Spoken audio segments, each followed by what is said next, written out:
नमस्ते बच्चों। आशा करती हूँ कि आप सभी अच्छी तरह से होंगे। आज मैं आपको कामकाजी हिंदी और रचनात्मक लेखन के अंतर्गत जनसंचार पढ़ाने वाली हूँ। तो जनसंचार को पढ़ाने से पहले या जनसंचार को समझने से पहले आपके लिए संचार क्या है इसे समझ लेना जरूरी है। आज मैं आपको इस वीडियो में संचार क्या है, इसकी परिभाषा, संचार माध्यम, संचार के मूल तत्व और फिर संचार के प्रकार, इसका अंतिम प्रकार है जनसंचार जो विशेष रूप से महत्वपूर्ण है। तो जनसंचार की विशेषताएं, इसकी कमियां और इसके कार्य से मैं इस वीडियो में आपको अवगत करवा रही हूँ। सबसे पहले हम देखते हैं कि संचार क्या है। संचार चर धातु से बना हुआ है। चर मतलब चलना। ये जो संचार है किसी भी चीज का हो सकता है, प्राणियों का हो सकता है, वस्तुओं का हो सकता है, प्रकाश का हो सकता है ना। तो ये कहलाता है संचार। परंतु हम यहाँ पर जिस प्रकार के संचार की बात कर रहे हैं ये है दो मनुष्यों के बीच में वार्तालाप होना। मैं कह रही हूँ, आप सुन रहे हैं, समझ रहे हैं। तो इस प्रकार से हम देखें तो संचार क्या है, इसमें दो लोगों का होना जरूरी होता है और किसी बात का होना जरूरी होता है। इसमें हम देखें तो जो विल्वर श्रम की परिभाषा है, इन्होंने कहा है कि संचार अनुभवों की साझेदारी है। यानी हम जब अपने अनुभवों को एक दूसरे के साथ में बांटते हैं, उसे साझा करते हैं, तो ये संचार कहलाता है। अब हम देखते हैं कि जो संचार है ये बोलकर भी हो सकता है, लिखकर भी हो सकता है या अन्य किसी संचार माध्यमों के द्वारा भी ये संचार हो सकता है। इस प्रकार से हम संचार की एक उचित परिभाषा बोलें तो वो ये बनेगी, सूचनाओं, विचारों, भावनाओं को लिखित, मौखिक या दृश्य श्रव्य माध्यमों के द्वारा सफलतापूर्वक एक जगह से दूसरे स्थान पर पहुंचाना ही संचार है। तो ये था संचार। अब हम देखते हैं संचार माध्यम क्या है। तो हर एक चीज को गमन करने के लिए एक माध्यम लगता है और हम बात यहाँ पर कर रहे हैं हमारे भावों और विचारों को एक दूसरे तक पहुंचाना। तो ये जो संचार माध्यम होंगे, तो ये संचार माध्यम होते हैं समाचार पत्र, पत्रिकाएं, टीवी, इंटरनेट, दूरदर्शन, ये सभी चीजें, रेडियो, ये सभी चीजें क्या है, संचार माध्यम है। अब हम पढ़ेंगे संचार के मूल तत्व क्या हैं, मतलब मुख्य रूप से इसके तत्व क्या हैं। तो सबसे पहले हम देखते हैं संचारक या स्रोत। संचार के लिए सबसे पहले जरूरी होता है कि कोई एक संचारक होना चाहिए या उस संदेश का स्रोत होना चाहिए कि कौन व्यक्ति क्या कहना चाहता है। इसका दूसरा तत्व है वो है संदेश का कूटीकरण। संदेश का कूटीकरण यानी एनकोडिंग करना। मैं आपसे जो कहना चाह रही हूँ, जो समझाना चाह रही हूँ, जो संदेश देना चाह रही हूँ, इसके लिए पहले मैं इसका कूटीकरण करती हूँ। यानी मैं ऐसे शब्दों का प्रयोग करूँ जिससे वो चीज आपको समझ में आ जाए, ऐसी बात बताऊं जिससे वो स्पष्ट हो सके। तो ये कहलाता है संदेश का कूटीकरण। फिर इसमें अगला है संदेश का कूटवाचन। आप तक वो संदेश पहुंच रहा है, आप उसे कैसे समझेंगे, जो मैं कहना चाह रही हूं आप बिल्कुल वही समझेंगे, तो ये कहलाता है डिकोडिंग, जो आपके द्वारा की जा रही है। तो ये संदेश का कूटीकरण। फिर अगला इसमें होता है संदेश का कूटवाचन। आप उसे समझ किस प्रकार से रहे हैं, ये कहलाता है संदेश का कूटवाचन।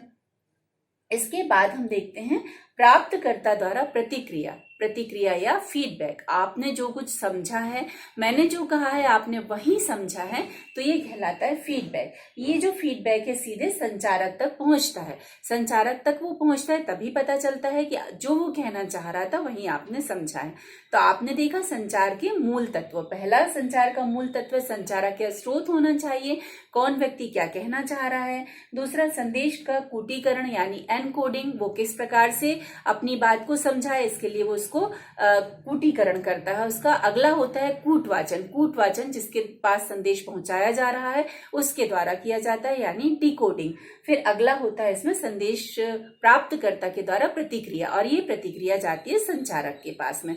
तो ये संचार के मूल तत्व होते हैं। अब हम देखते हैं संचार के प्रकार। तो इसमें संचार के जो प्रकार हैं वो पहला है सांकेतिक संचार, दूसरा मौखिक संचार, तीसरा अमौखिक संचार, अगला है इसमें अंतरवैयक्तिक संचार और समूह संचार, और फिर इसमें अगला है जनसंचार। अब हम एक एक को इसको समझते हैं। जैसे हमने देखा सांकेतिक संचार, हाथ जोड़ना, पैर छूना, प्रणाम करना, हाथ मिलाना, इशारे करना, ये सब क्या है, सांकेतिक संचार हैं। ठीक। अब अगले इसमें देखते हैं हम मौखिक संचार। जो हम मुंह से बोल कर करते हैं वो मौखिक संचार है। मैं जो कुछ कह रही हूं आप उसे समझ रहे हैं तो ये कहलाएगा मौखिक संचार।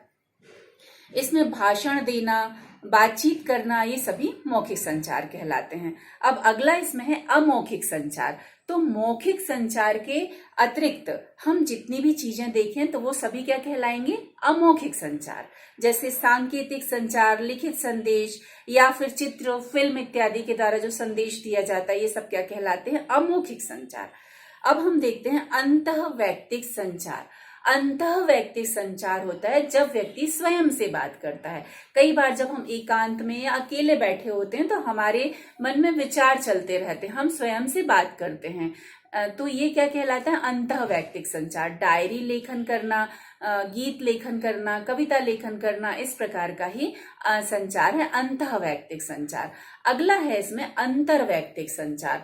अंतर्वैयक्तिक संचार जब हम किसी दूसरे व्यक्ति से संचार करते हैं, अपनी बात को कहते हैं, तो ये कहलाता है अंतर्वैयक्तिक संचार। जैसे संवाद लेखन जो होता है, संवाद जब हम बोलते हैं, पिता पुत्री का संवाद, दुकानदार ग्राहक का संवाद, तो ये सब क्या कहलाते हैं? अंतर्वैयक्तिक संचार कहलाते हैं। इसके बाद होता है समूह संचार। जब एक व्यक्ति बोलता है और अन्य सभी लोग उसे सुनते हैं, समझते हैं, तो वो कहलाता है समूह संचार। कक्षा में पढ़ाना, नेता के द्वारा किसी सभा को एकत्रित करके भाषण देना, इसी प्रकार के संचार का उदाहरण है, ये कहलाता है समूह संचार। अब हम देखते हैं जन संचार। जन संचार क्या है? तो जन संचार ही आपको मुख्य रूप से पढ़ना है, पर जन संचार समझने के पहले आपको संचार समझना जरूरी था। जन संचार आधुनिक सभ्यता का शब्द है। जब से मुद्रण माध्यम, इंटरनेट, टीवी इत्यादि का प्रयोग बढ़ा है, तब से इस शब्द का भी प्रचलन बढ़ा है।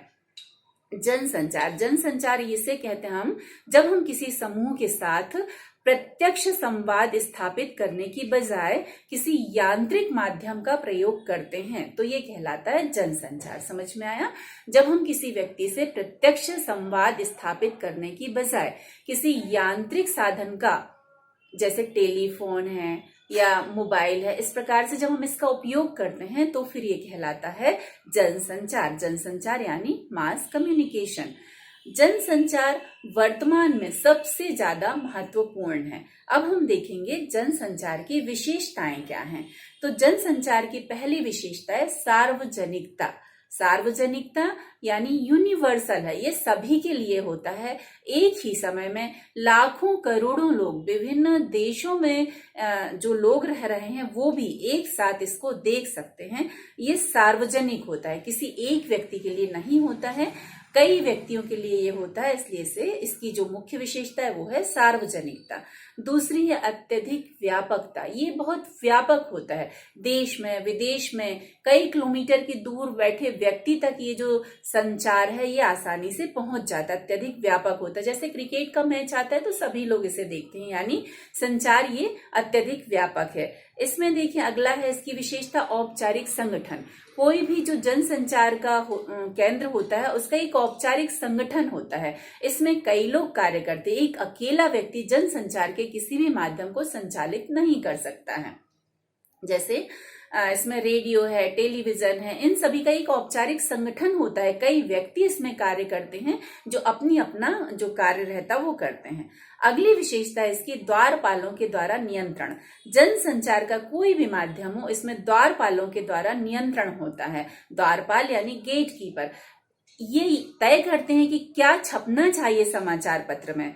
जैसे ये जो द्वारपाल होते 3 चीजों को याद रखते हैं, 3 चीजों की विशेष रूप से ध्यान रखते हैं। सार्वजनिक हित हो, पत्रकारिता के सिद्धांतों का पालन हो और आचार संहिता, पत्रकारिता की जो आचार संहिता है इसका पालन हो। यानी इसमें कुछ ऐसी चीज नहीं छपनी चाहिए जो कि गलत है। तो इसके लिए एक टीम होती है जिसे द्वारपाल की टीम कहा जाता है। जैसे समाचार पत्र में संपादक, उप संपादक, समाचार सहायक, अन्य ऐसे कई व्यक्ति होते हैं जो इस प्रकार की भूमिका का निर्वहन करते हैं।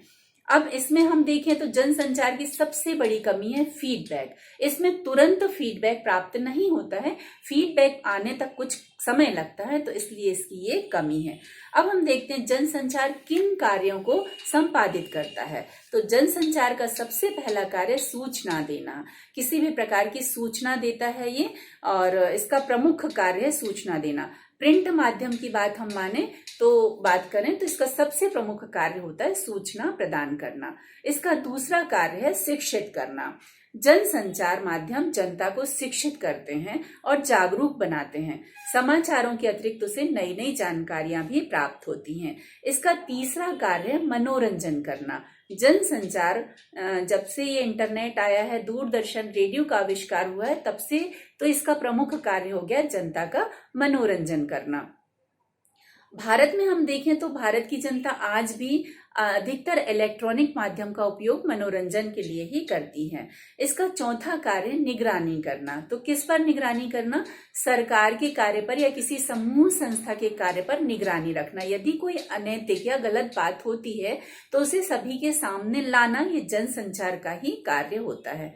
फिर है एजेंडा तय करना। एजेंडा तय करना यानी जनसंचार के जो माध्यम होते हैं वो योजना पूर्वक किसी भी मुद्दे को जन समूह के सामने, आम पब्लिक के सामने लाते हैं और उस पर विचार विमर्श हो, उस पर बातचीत हो लोगों की, इसके लिए ये एक प्लेटफॉर्म तैयार करते हैं। इसका अगला कार्य है विचार विमर्श करना। विचार विमर्श करना जैसी समाचार पत्रों में आपने पढ़ा होगा संपादकीय या कुछ जो विषय विशेषज्ञ होते हैं उनके लेख प्रकाशित होते हैं, पाठकों के पत्र प्रकाशित होते हैं, तो इसके माध्यम से जन सामान्य आपस में विचार विमर्श करता है। तो ये थे जनसंचार के प्रमुख कार्य, और जनसंचार के माध्यम से आप परिचित हो चुके हैं। समाचार पत्र पत्रिका यानी इसे प्रिंट मीडिया कहते हैं, रेडियो है, दूरदर्शन है, सिनेमा है, इंटरनेट है, ये सभी जनसंचार के माध्यम हैं।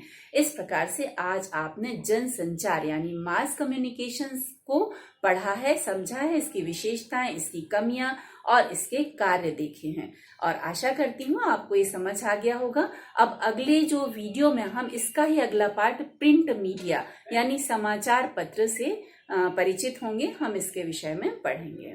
इसको आप पढ़िए, समझिए और इसके प्रश्नोत्तर आप कॉपी पर लिखिए। धन्यवाद।